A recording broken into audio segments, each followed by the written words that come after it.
Modelling ছেড়ে খাবার বিক্রি করছেন কেউ, শুনলে অবিশ্বাস্য মনে হলেও সে কাজটি কোনো প্রকার সংকোচ ছাড়াই করছেন মডেল অভিনেত্রী আফরিন মিম। হ্যাঁ, মডেলিং করছি, পাশাপাশি পড়াশোনা করতেছি, প্লাস হচ্ছে আরও একটা পেজ আছে, ওইটাতেও আছি। এই তো, কোনো কাজই ছোট না, সবগুলো কাজই আমার মনে হয় বড়, যে যেখান থেকে যে কাজটা করবে সেইটাই। কাজকে আমি কখনোই ছোট করে দেখি না। 5টি হাঁস দিয়ে প্রথমে শ্বশুরবাড়ি রেস্টুরেন্টের কার্যক্রম শুরু হলেও ক্রেতা চাহিদা বাড়ায় দিনে এখন 40টি হাঁস রান্না করে বিক্রি করেন তিনি। ফার্স্টে তো 5টা থেকে স্টার্ট করছিলাম, বাট এখন আলহামদুলিল্লাহ 30টা 40টার মতো যায়।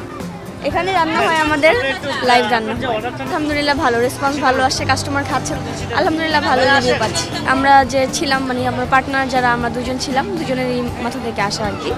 যেহেতু শীতকাল, সো সেক্ষেত্রে সেজন্য আর কি হাঁসের মানে মাংসটা বিজনেসটা মাথায় আসে। যৌথ উদ্যোগে 10 জনের কর্মসংস্থান হয়েছে রেস্টুরেন্টটিতে। আমার স্টাফ আছে আপনার 10 জনের উপরে আছে।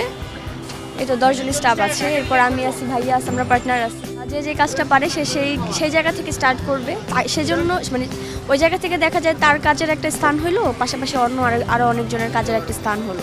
রান্নাবান্নার প্রতি একটা মানে ডিফারেন্ট কাজ, ফ্যাসিনেশন কাজ করে। রান্নাবান্না আমার অলওয়েজই ভালো লাগে, তো ওই জায়গা থেকে আসলে রান্নাবান্নাটা যেহেতু ভালো পারি, সো ওই জায়গা থেকে মনে হলো যে না, এটা নিয়ে একটা কিছু উদ্যোগ নিলে আই থিঙ্ক ভালো কিছু হবে। বড় কড়াইতে নানান মশলা দিয়ে রান্না হচ্ছে হাঁস, তা গরম গরম ক্রেতাদের পাতে পৌঁছে যাচ্ছে কিছুক্ষণের মধ্যে।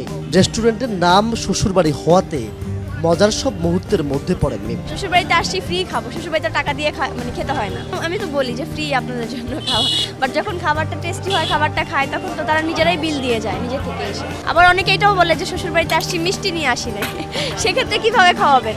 তো সেক্ষেত্রে হচ্ছে খুব ভালো লাগে যে অনেক মানে ফানি আমাদের এই বিষয়গুলো লাগে। বন্ধুরা মিলে হাঁস পার্টি করতে চাইলে সেটিও পারবেন বলে জানান এই মডেল। তারা এখানে এসে হাঁস পার্টি করতে পারে। আমাদের এখানে অনেক ভ্যারিয়েশনের হাঁস পাওয়া যাবে, কালা ভুনাটা আছে, লাল ভুনাটা আছে, চুই ঝালটা আছে।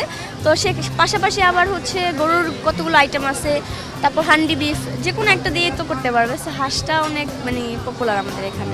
রাজধানীর উত্তরার জামাই বাজারে শ্বশুরবাড়ি রেস্টুরেন্টের অবস্থান, কিভাবে যাবেন সে কথা জানাচ্ছিলেন মিম। মিরপুর থেকে যদি আসে, উত্তর স্টেশনের নামলেই হাতের বাঁ পাশে।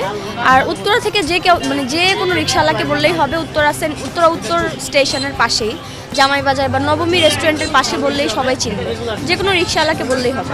আমাদের এখানেও হচ্ছে আপনার দেশি হাঁসের লাল ভুনা, কালা ভুনা, চুই ঝাল, গরুর লাল ভুনা, গরুর কালা ভুনা আছে, গরুর চুই ঝাল, গরুর কলিজা, গরুর বট, হান্ডি বিফ, সাথে হচ্ছে চালের রুটি, চাপটি, ছিটা রুটি আছে, এবং হচ্ছে হান্ডি বিফ আছে, লুচি আছে, পরোটা আছে, এবং রুমালি রুটি পাওয়া যাবে। দেশি হাঁসের লালবুনা, কালাবুনা, ছইজাল, গরুর লালবুনা, কালাবুনা, ছইজাল, গরুর কলিজা, গরুর বট, হান্ডি বিফ, সঙ্গে চালের রুটি, চাপটি, চিটা রুটি, লুচি, পরোটা, রুমালি রুটি মেলে মিমের এই শ্বশুর বাড়িতে। জুনাইদ আল হাবিব, কালের কণ্ঠ, ঢাকা।